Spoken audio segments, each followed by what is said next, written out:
প্রিয় দর্শক, আপনাদের সবাইকে ওয়েসিস এই সময় অনুষ্ঠানে স্বাগতম। সঙ্গে আছি আমি এস আকাশ।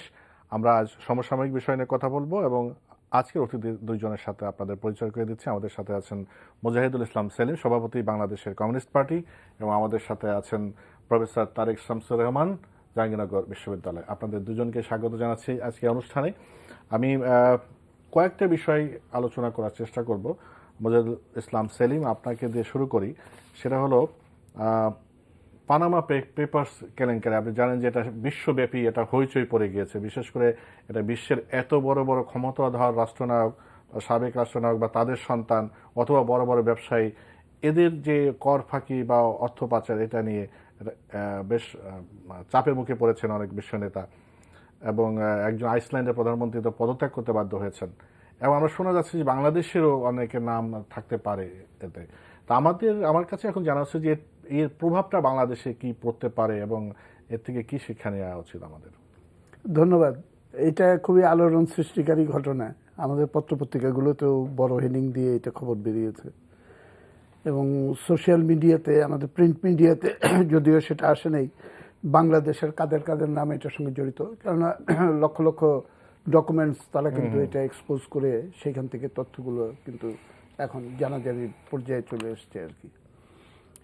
যতটা আলোড়ন সৃষ্টি হয়েছে, আমার নিজের ব্যক্তিগতভাবে আমি কিন্তু অতখানি অবাক হইনি আর কি। কেন, বর্তমানে আমাদের দেশের ভেতরে যেমন আমি সবসময় বলে থাকি, একটা লুটপাটের অর্থনীতির ধারা এটা চলছে, এবং যে এটা নাকি পুঁজিবাদী বাজার অর্থনীতির যে নিয়ম কানুন, সেইটা অনুসরণ করে যখন অন্ধভাবে এটাকে বলে মার্কেট ডগম্যাটিজম, যে মার্কেট ফোর্সেস সমস্ত কিছুই নির্ধারণ করে দেবে, আমাদের কোনো কিছু রেগুলেশন করা উচিত না, এবং এটা থেকে বিনিয়ন্ত্রণ, ডিরেগুলেশনের মতবাদ এবং আরও অন্যান্য উপাদানগুলো সেগুলো কিন্তু সৃষ্টি হয়। তো এটাই যদি অর্থনীতির দর্শন হয়, তাহলে স্বাভাবিকভাবেই সম্পদ কেন্দ্রীভূত হবে অল্প কিছু লোকের হাতে, এবং সেই কেন্দ্রীভবনের প্রক্রিয়াটা আপনি মার্কেটের যে স্বাভাবিক প্রবণতা সেইটাকে তার সঙ্গে গা ভাসিয়ে দিয়ে ছাড়া এইটার কিন্তু আর কোনো সুযোগ নেই। সুতরাং আমাদের এখানে আমরা যেমন দেখতে পাচ্ছি যে জনৈক ব্যক্তির সম্পদের পরিমাণ বলা হলো 1,00,000 কোটি টাকা, এবং এটা দুদকের পক্ষ থেকে বলা হয়েছে। সম্ভবত প্রিন্স কি যেন নাম তার আর কি, একজন মুসা বিন শমসের নাকি যেন বলে। তো এইরকম, তো এটা তাহলে একটা ঘটনা আর কি, এরকম অজস্র ঘটনা আমরা দেখতে পাবো। বাংলাদেশে যেমন লুটপাটের অর্থনীতি, সারা বিশ্বে পুঁজিবাদী বিশ্বায়নের নামে যে ঘটনা চলছে, সেটাও কিন্তু একটা লুটপাটের ধারাই পরিচালিত হচ্ছে। এবং আমি আমেরিকার প্রেসিডেন্সিয়াল ইলেকশনের সম্ভাব্য প্রার্থীদের যে বিতর্ক, সেইগুলো আমি শোনার চেষ্টা করছিলাম। তখন বার্নি স্যান্ডার্স আজকে সকালেই এটা বলল তথ্য, এটা অবশ্য বহুবার তিনি রিপিট করেছেন, যে আমেরিকায় নাগরিকদের ভেতরে 1% 10 ভাগের 1 ভাগ লোকের হাতে সেই দেশের 90% সম্পদ কেন্দ্রীভূত হয়ে গেছে।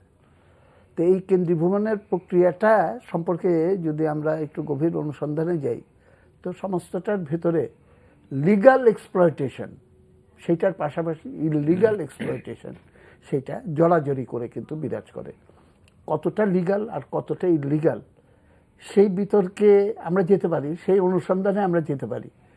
কিন্তু যতই অনুসন্ধান করি না কেন, পুঁজির একটা স্বাভাবিক নিয়ম যে যেইখানে সবচেয়ে দ্রুত সবচেয়ে বেশি মুনাফা অর্জন করা সম্ভব, অর্থ সম্পদ সেই দিকেই ধাবিত হবে। এখন আমি আমার দেশের সম্পদটা যদি পানামাতে নিয়ে আমি দেশে ট্যাক্স দেওয়াটাকে অ্যাভয়েড করতে পারি, এবং দেশের ব্যাংকে টাকা রাখলে আমাকে যে ইন্টারেস্ট রেটটা দেওয়া হবে তার চেয়ে বেশি পরিমাণ ইন্টারেস্ট যদি আমি সেখানে পেতে পারি, তাহলে আমি সেটা করব না কেন? এবং যারা পুঁজিবাদী বাজার অর্থনীতিতে অন্ধভাবে বিশ্বাস করে, এই ব্যাপারে তো তাদের কোনো আপত্তি করার কোনো সুযোগ আছে বলে আমি মনে করি না। সুতরাং গলতটা হলো যে রোগের উপসর্গগুলো হিসাবে যেটা আজকে বেরিয়ে এসছে, এই উপসর্গ দেখে অবাক হলে পরে আমি বরঞ্চ অবাক হচ্ছি, যে কেননা যেই বীজ বপন করা হয়েছে সেই গাছের তো ফল সেই রকমই হবে সেরকমই হবে। এবং সেটারই অবস্থা আমরা এটা যে দেখি। আপনার কাছে আবার আসবো প্রফেসর তারেক শামসুর রহমান। আমি দুইভাবে বিষয়টাকে এখন দেখছি। একভাবে হচ্ছে যে এটা একটা অনৈতিক কাজ এবং পৃথিবীর শীর্ষ নেতৃবৃন্দ, পলিটিক্যাল নেতৃবৃন্দ যারা রাষ্ট্র ক্ষমতায় আছেন, তারা তাদের আত্মীয়স্বজন এবং তাদের লোকজন তাদের নাম ব্যবহার করে তারা কোটি কোটি ডলার অফশোর আইল্যান্ডগুলোতে তারা রেখেছে। সেখানে ওই পানামার যে কোম্পানি, সেই কোম্পানি তাদেরকে আইনি সহায়তা দিয়েছে। এটা হলো একটা দিক। আর দ্বিতীয় দিকটা আমার কাছে, আমি খুব মানে কনজারভেটিভ এস্টিমেট হিসেবে বলি যে এই সময় এই এত বড় ঘটনাটা এই সময় কেন, এর সাথে অন্য কোনো বিষয়ে যোগ আছে কিনা। আমি আপনার আলোচনার সুবিধার্থে একজন ইনভেস্টিগেটিভ জার্নালিস্ট রবার্ট পেরির একটা আর্টিকেল উল্লেখ করি। তিনি একটা আর্টিকেল লিখেছেন গ্লোবাল রিসার্চে এপ্রিল মাসের 5 তারিখ, মানে আজকে হলো 7 তারিখ, এপ্রিল মাসের 5 তারিখে, corruption as a propaganda weapon তিনি লিখছেন। এই উইকিলিক্স, এই যে পানামা পেপারসকে সামনে রেখেই তিনি লিখেছেন। তার মূল আর্টিকেলের মূল প্রতিপাদ্য বিষয় হচ্ছে যে পৃথিবীর বিভিন্ন দেশে বিভিন্ন সময় একের পর এক পরিবর্তন হচ্ছে এবং সাম্প্রতিক সময় মার্কিন যুক্তরাষ্ট্রের একটা বড় স্ট্র্যাটেজি হচ্ছে রিজাম চেঞ্জ, রাষ্ট্র ক্ষমতায় যারা আছে তাদেরকে পরিবর্তন করা। এবং এই স্ট্র্যাটেজিটিকে সামনে রেখেই এই ধরনের কর্ম লিকেজ করে, এই ধরনের তথ্য ওপেন করে দিয়ে করা হয়েছে কিনা যে ওই সরকারগুলোকে উৎখাতের এক ধরনের চাপ সৃষ্টি করা বা সেই লক্ষ্যে কাজ করা, সেরকম একটা ইঙ্গিত তিনি তার লেখাতে দিয়েছেন। আমরা যদি আরও ইদানিংকালে যদি 2-3 দিনের মানে ডেভেলপমেন্টগুলো দেখি, তাহলে আমরা দেখব যে পৃথিবীর অনেক দেশের নট অনলি পলিটিক্যাল লিডার্স এবং ব্যবসায়িক নেতৃবৃন্দ, এমনকি ভারতের মতো ফিল্ম স্টাররাও, অমিতাভ বচ্চনের নামও এসছে, তারাও তাদের সম্পদের একটা অংশ অফশোর আইল্যান্ডগুলোতে রেখেছেন। এবং এই কোম্পানিগুলো, এই যে পানামার যে কোম্পানিটা, এই কোম্পানিটা তাদেরকে আইনি সহায়তা দিয়েছে। এখানে একটু সিম্পল আপনাকে একটু বলে রাখি যে 2010 সালে সম্ভবত একটি 2014 সালে একটি চুক্তি স্বাক্ষরিত হয়েছিল। চুক্তির হচ্ছে multilateral competent authority agreement at Global Forum on Transparency Exchange of Information for Taxes Purposes held in Berlin. বার্লিনে একটা শীর্ষ সম্মেলন হয়েছিল যাদের পারপাসটা ছিল এই যে ট্যাক্স ইভেট করে, ট্যাক্স না দেয় দেশগুলো, যাতে করে তারা একসাথে কাজ করবে। মজার ব্যাপার হচ্ছে পৃথিবীর 80টি দেশ সেখানে স্বাক্ষর করেছে, কিন্তু পানামা স্বাক্ষর করেনি। অর্থাৎ এখানে তাদের উদ্দেশ্যটা ছিল যে দেশগুলো থেকে ট্যাক্স ফাঁকি দেওয়া হয় সেই ট্যাক্সগুলো তথ্য বিনিময় করবে, কিন্তু এখানে পানামা করেনি।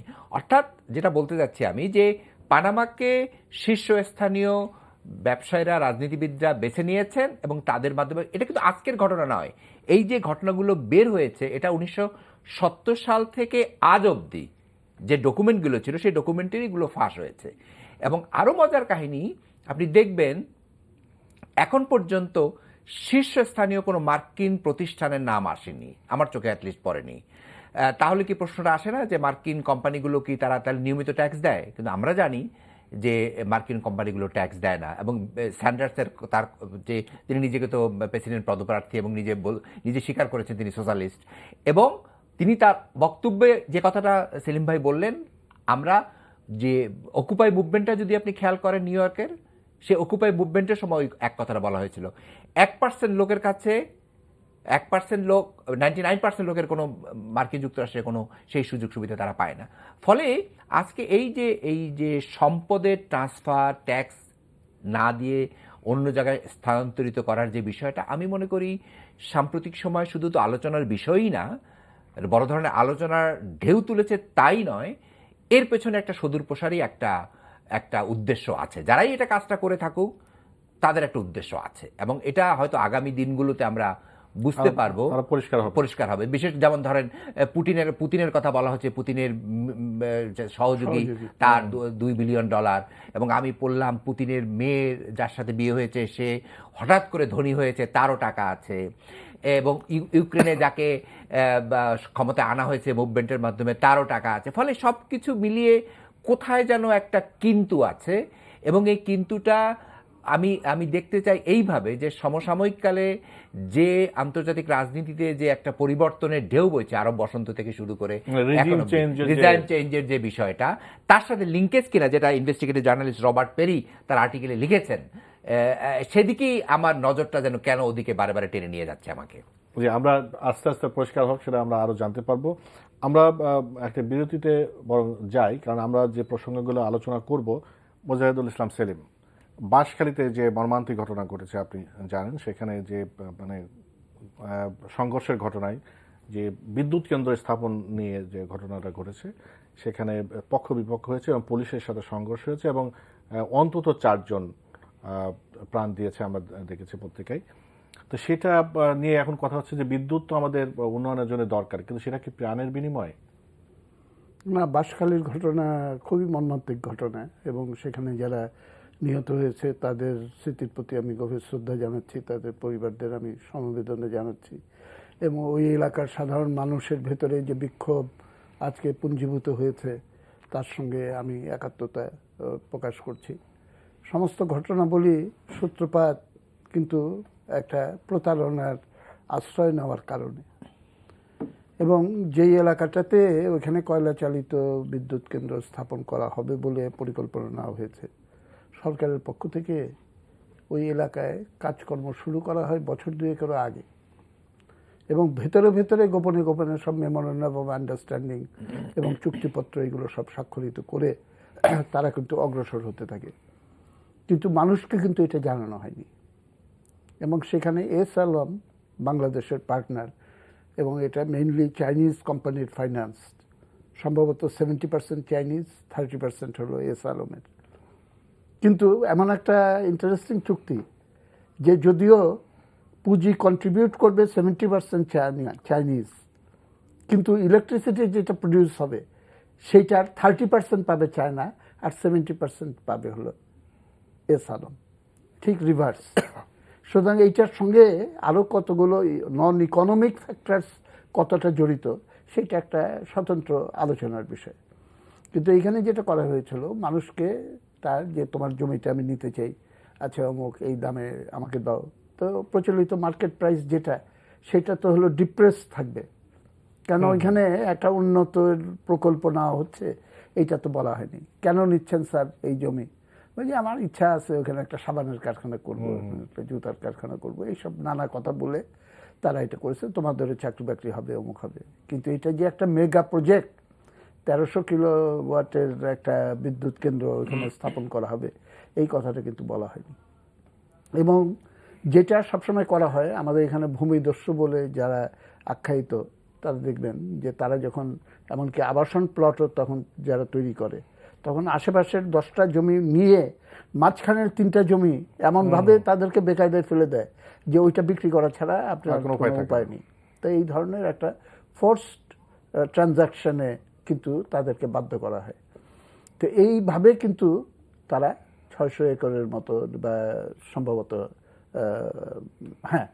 সম্ভবত এরকম জমি তারা সেটা গ্রহণ করেছে। এখন এইখানে একটা আইনগত প্রশ্ন আমার মনে অন্তত খটকা লেগেছে, যে ব্যক্তিগতভাবে এইভাবে সম্পত্তি কেনার অধিকার আমাদের আইনে আছে কিনা। কারণ আমাদের এটা কথা আছে যে 100 বিঘা জমির সিলিং, ওর জন্য এর অতিরিক্ত কিছু নিতে হলে আপনাকে একটা অনুমোদন নিতে হবে, যে ইকোনমিক ক্লিয়ারেন্স নিতে হয়। হ্যাঁ, এটা এবং সেটা তো আপনি পরিবেশ সম্পর্কে জীবন দিতে হলো, এই কারণে কারণ পুরো ব্যাপারটাকে যখন প্রতারণার আশ্রয় নিয়ে আপনি শুরু করলেন, তখন যখন মানুষ আস্তে আস্তে বুঝতে শুরু করলো, তার ভেতরে ক্ষোভ জমতে শুরু করলো।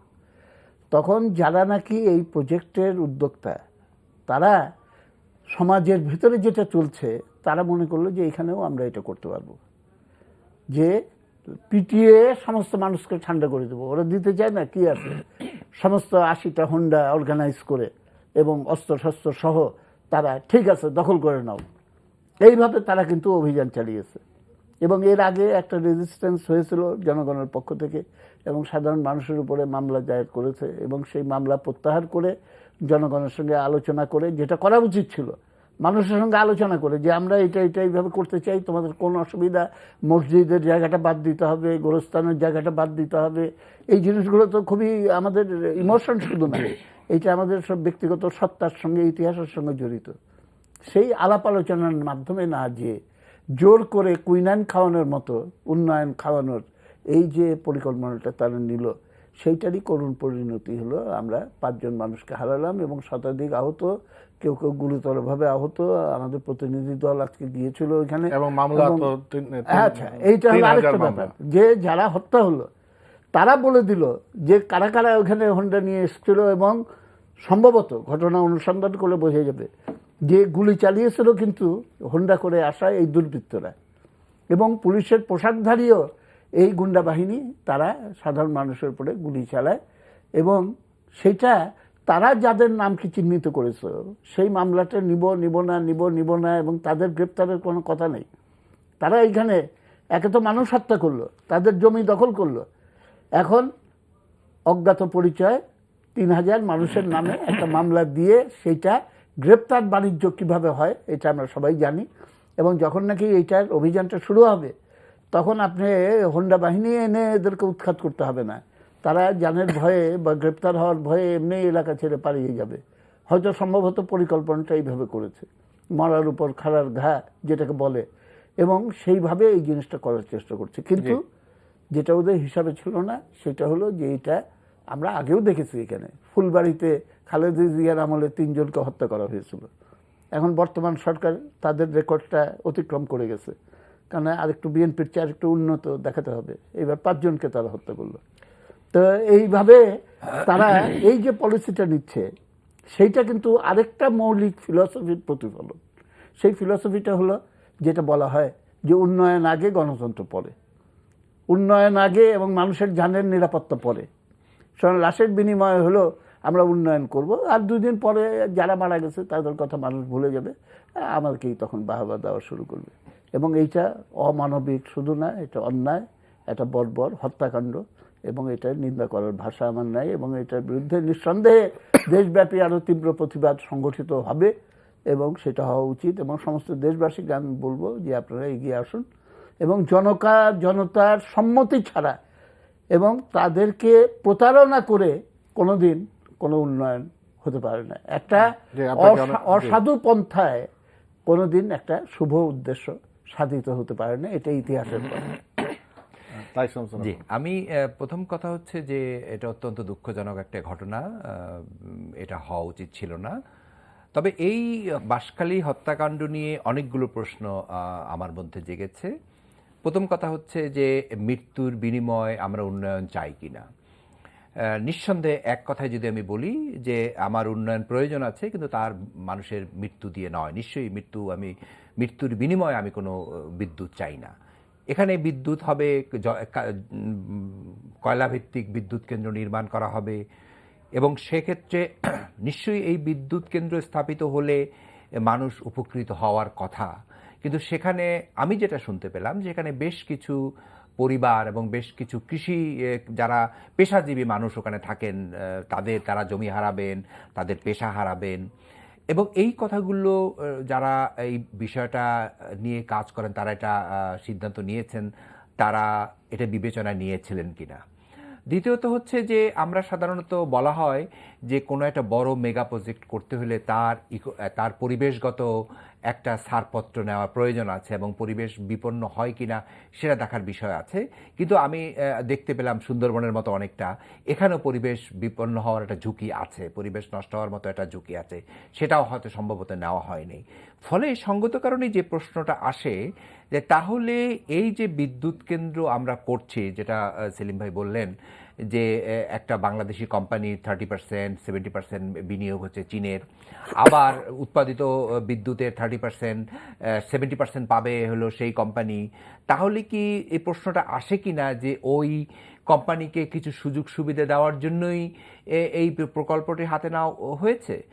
আমি বিশ্বাস করি বিদ্যুৎ আমার প্রয়োজন, বিদ্যুৎ আমাদের উন্নয়নের জন্য অত্যন্ত প্রয়োজন, এটা অস্বীকার করার যুক্তি নেই। কিন্তু সেটা কি এইভাবে কয়লা পুড়িয়ে এই বিদ্যুৎ দিয়ে করা যাবে? বল প্রয়োগে কোনো অবস্থা না, নিশ্চয়ই না, এটা কোনো অবস্থাতেই এটাকে সমর্থনযোগ্য নয়। আমি একজন সাধারণ নাগরিক হিসাবে এটাকে আমি সমর্থন করতে পারি না। এখানে আরও একটা প্রশ্ন কিন্তু আছে, যেটা হয়তো আগামীতে হয়তো আলোচনা হবে কোনো একটা সময়। সেটি হচ্ছে এই যতটুকু আমার মনে পড়ে যে এই চিটাগংয়ে এখানে যে বিদ্যুৎ কেন্দ্র নির্মাণ হবে সেটা কয়লা ভিত্তিক, এবং এই কয়লাটা আসবে ভারত থেকে।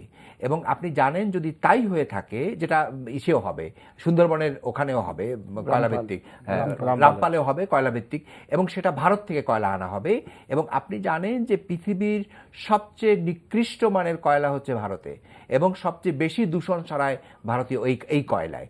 ফলে সঙ্গত কারণেই কিন্তু এই কয়লা দিয়ে যদি বিদ্যুৎ কেন্দ্র নির্মাণ হয় এবং সেটা দূষণ ছড়াবে। এবং এখানে প্রশ্নটা আসে যে আমরা আমাদের যে বড় পুকুরিয়া কয়লা যেখানে আছে, এবং আমাদের 5টা কয়লা খনি আমরা আবিষ্কৃত হয়েছে, সেই কয়লা দিয়ে আমরা কেন ওইখানে বিদ্যুৎ কেন্দ্র নির্মাণ করার উদ্যোগ নিলাম না? না নিয়ে কেন আমরা এত দূরে এসে, যেখানে আদৌ কোনো ন্যাচারাল রিসোর্স নেই, অথচ কয়লাটা ওখানে নেই, কয়লাটা আনতে হবে বাইরে থেকে, সেই কয়লা এনে সেখানে বিদ্যুৎ কেন্দ্র নির্মাণ করব এবং যেটা পরিবেশ দূষণ হবে, সেটা কেন আমরা করলাম? সেই জন্যই এই প্রশ্নগুলো আমাদের মধ্যে আছে, এবং এই প্রশ্নগুলো কিন্তু সঙ্গত কারণেই এটার ব্যাখ্যা দাবি করে।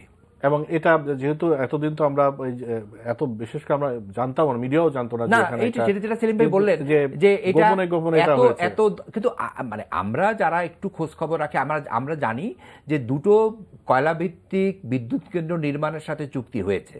একটা হচ্ছে রামপালে, আর একটা হচ্ছে এইটা। কিন্তু রামপালটা নিয়ে আলোচনা বেশি হয়েছে বিকজ রামপাল নিয়ে ইতিমধ্যে একটা আন্দোলন গড়ে উঠেছে, এবং রামপালে পরিবেশ দূষণ হবে এটা নিয়ে আমাদের সিভিল সোসাইটি প্লাস রাজনৈতিক দলের কিছু কিছু রাজনৈতিক এটা নিয়ে কিন্তু ওই অর্থে না, এটা নিয়ে আলোচনা হয়নি। না হওয়ার একটা কারণ বোধ করি এটাই যে এখানে যে একটা বিদ্যুৎ কেন্দ্র নির্মাণ হবে এটা ব্যাপকভাবে মিডিয়াতে আসেনি, মানুষ খুব একটা ব্যাপকভাবে জানেনি, কিন্তু আমি জানতাম। আমরা যারা একটু মানে এখন এটা মিডিয়াতে এসেছে, মানুষ জেনেছে, মানুষ অবশ্যই নতুন করে চিন্তা করবে, বিশেষ করে যখন সাধারণ মানুষ জীবন দিয়েছে। এটা 2 বছর ধরেই কিন্তু স্থানীয় লোকজন এইসব প্রশ্নগুলো উত্থাপন করছিল, এবং তারা বারবার বলছিল যে আমাদের সঙ্গে ভালো করে আলোচনা করেন। কিন্তু যদি এটা জনগণের কল্যাণেই হবে এবং এলাকার অধিবাসীদেরও কল্যাণে, নিশ্চয়ই জনগণের ভেতরেই তারা পড়ে, তাহলে পরে তাদের সঙ্গে ছল চাতুরির আশ্রয় নেওয়ার কি প্রয়োজন? এখানে আরেকটা কথা, খোলামেলা কথাবার্তা বললেই হয়। আরেকটা কথা বোধহয় বলা যায় সেলিম ভাই, যে এখানে এই যখন সুন্দরবনের রামপালে নিয়ে যখন বিদ্যুৎ কেন্দ্র নিয়ে যখন আন্দোলনটা হলো, তারাও কিন্তু এই আন্দোলন, এখানে একটা আন্দোলনের ব্যাপারে কথাবার্তা বলতে পারতেন, তারাও কিন্তু বলেন নাই, তারাও কিন্তু জনগণকে সচেতন করেনি। এটা সত্য যে লোকাল মানুষজনকে তাদের জমি যখন অধিগ্রহণ করা হয়েছে তারা জানতে চেয়েছে কি হবে, জিনিসটা হাইড আউট করা হয়েছে, মিডিয়াতে আসেনি। কিন্তু রামপালের সাথে যারা আন্দোলনের সাথে যারা সম্পৃক্ত, তারা নিশ্চয়ই বিষয়টা জানেন, এবং তারা নিশ্চয়ই এই বিষয়টা, যদি আমার ধারণা তারা যদি এটাও মিডিয়াতে ফোকাস করতেন রামপালের মতো, আমার ধারণা একটা জনমত তৈরি হতো। আচ্ছা, আমরা একটা পয়েন্ট আমি বলতে চাই, আমাদের এখানকার ভূমি ব্যবহার সম্পর্কে সরকারের একটা পূর্ণাঙ্গ নীতিমালা এবং একটা কার্যকর প্রতিষ্ঠান যেটার মাধ্যমে এটা নিয়ন্ত্রিত হবে, সেইটা কিন্তু বর্তমানে নাই। সুতরাং আমি সবটাই যদি কেনা বেচার আওতার ভেতরে রেখে দিই, তাহলে বৃত্ত দিয়ে পুরা বাংলাদেশের 54,000 বর্গ মাইল কিনে নিলে পরেও তো আমরা কেউ আপত্তি করতে পারবো না। এইগুলো হলো মূল জায়গা। সুতরাং ওইখানে যে কিনলো, এটা তো সরকার অধিগ্রহণ করে সরকারি জমি তাদেরকে বিক্রি করেছে। এইভাবে যদি জিনিসটা হতো তাহলে পরে তো সরকারের সঙ্গে ডাইরেক্টলি জনগণ নেগোশিয়েট করতে পারতো। কিন্তু সরকার অ্যালাউ করেছে তাদেরকে যে অল্প দামে এবং একটা প্রতারণামূলকভাবে ওই জমি কিনে নিয়ে, যে এটা এখন আমার পার্সোনাল, মানে যার জন্য উন্নয়ন তাকেই দিতে হয় জীবন। হ্যাঁ, আমরা আরেকটা প্রসঙ্গে আসি, এটা আজকে আমরা জ্বালানি মন্ত্রণালয় থেকে জানা হচ্ছে। দীর্ঘদিন ধরে আপনারা জানেন যে বিশ্ববাজারে জ্বালানি তেলের দাম কমেছে, কিন্তু বাংলাদেশে সেই আগের মতোই ছিল। অনেক মানে আলোচনা হয়েছে কেন কমানো হচ্ছে না, ভর্তুকিটা পুষিয়ে নেওয়ার জন্য এটা কমানো হচ্ছিল না। শেষ পর্যন্ত জ্বালানি তেলের দাম কমানো হবে 4 থেকে 10 টাকা, আমাদের পেট্রোল, কেরোসিন, ডিজেল ইত্যাদি 4 থেকে 10 টাকা পর্যন্ত কমানো হবে। কিন্তু সাথে যেটা বাড়ানো হচ্ছে গ্যাসের দাম এবং বিদ্যুতের দাম, এবং যেটা বলা হচ্ছে যে সিএনজিতে, ব্যক্তিগত যে গাড়িতে বিশেষ করে, সে সিএনজি দেওয়া বন্ধ করে দেওয়া হবে আস্তে আস্তে, পাবলিক ট্রান্সপোর্টে এটা থাকবে। তো আমরা এইটা নিয়ে আপনার একটু মন্তব্য চাইবো, প্রফেসর তারেক শামসুর রহমানের কাছেও আসবো, কিন্তু আমাদের সময় একটু কম। আর সাথে সাথে যেটা আপনি একই সাথে বলে, তেলের দাম কমছে, কিন্তু আমরা যখনই জ্বালানি তেলের দাম বাড়াবে বলে সরকার এর আগে বলতো, বা আন্তর্জাতিক বাজারে বেড়েছে, তখনই আমরা দেখতাম যে বাসের দাম ভাড়া বেড়ে যেত। কিন্তু এখন যেহেতু কমছে, বাসের ভাড়া কি কমবে? আপনার কাছে পুরা বিষয়টার ভিতরে হলো আরেকটা জোচ্চুরি জড়িত হয়ে আছে। কেননা যখন নাকি আন্তর্জাতিক বাজারে তেলের দাম বাড়ে, সেটা একসময় $100 ছাড়িয়ে প্রায় $150 পর্যন্ত একসময় উঠেছিল। সেটা কমতে কমতে এখন 30 কমে আরও নিচে 27-25 এরকম জায়গায় চলে এসছে। তো দেখেন, এটা প্রায় 5 গুণ 6 গুণ কিন্তু কমে গেছে। তাহলে পরে যখন বৃদ্ধির সময় যেইভাবে আমাদের এখানে ডিজেল, কেরোসিন, অমুক সমুক সব কিছুর দাম বাড়ানো হলো, তাহলে পরে সেই প্রপোর্শনেটলি এটা কেন কমানো হবে না? এখন বলা হচ্ছে যে এতদিন আমরা ভর্তুকি দিয়েছিলাম, সেই ভর্তুকির টাকাটা আমরা উসুল করে দিচ্ছি। কিন্তু ভর্তুকি কেন দিতে হলো? এইটার ভেতরে কি কোনো দুর্নীতি জড়িত ছিল, যেটাকে মেকআপ করার জন্য ভর্তুকি দিতে হচ্ছে? নাকি এটা সবটাই আন্তর্জাতিক দামের ওঠানামার কারণে হয়েছে? তো সেইগুলো অনুসন্ধান না করে আপনি সবটা ঢালাওভাবে জনগণের উপরে মূল্য বৃদ্ধির নিয়ন্ত্রণের মাধ্যমে আপনি যদি ছেড়ে দেন, সেটা একটা ঘোরতর অন্যায় পদক্ষেপ হচ্ছে বলে আমি মনে করি। এবং এই তেল ব্যবহার করে আমাদের যে বিদ্যুৎ উৎপাদন হয়, তাহলে পরে এই তেলের দাম বৃদ্ধির কথা বলে কিন্তু বিদ্যুতের দাম বাড়ানো হয়েছিল। আপনি বাস ভাড়ার কথাটা বললেন, কিন্তু সঙ্গে সঙ্গে আমি বিদ্যুতের দামের কথাটাও বলতে চাই। তাহলে পরে এখন যেহেতু এটা কমে গেছে, আন্তর্জাতিক বাজারে কমে গেছে, সেই তুলনায় সরকার কিন্তু কমালো না তেলের দাম।